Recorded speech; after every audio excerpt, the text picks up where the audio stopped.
تو ای انسان نمیدانی که در دنیا نمیمانی، تو را آید چنین روزی که اندر گور مهمانی.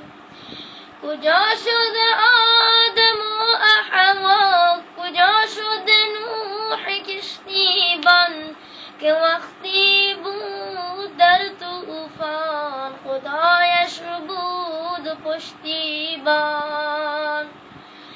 کجا شد یوسف مصری، جمالش بود چو خورشیدی، زلیخا بانوی دربار تمنا کرد از او زاری. کجا شد آن سلیمان را که شاه و جن و دیوان را، کجا شد عاقبت تختش که اندر روی او نابود.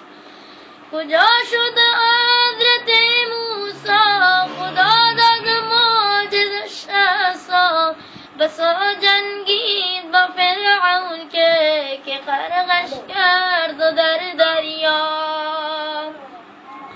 کجا شد آن حبیب الله محمد ابن عبدالله، شب معراج چو برکردی حضورش خواند آن الله. نبی الله در این عالم به مثل ماء تابان بود، جمال نازنین او دل آرام صحابان بود. ابو بکر یار غار او، همیشه جان نثار او، ز دوستی نبی قبرش بگردد هم جوان او. عمر مردی دلاور بود، نبی را یار و یاور بود، به هر امری که او می گفت خدا از رأی او خوشنود. کجا عثمان بن عفان که او بود جامع قرآن، سخی ام بود ذی بر اسلام کرد و احسان.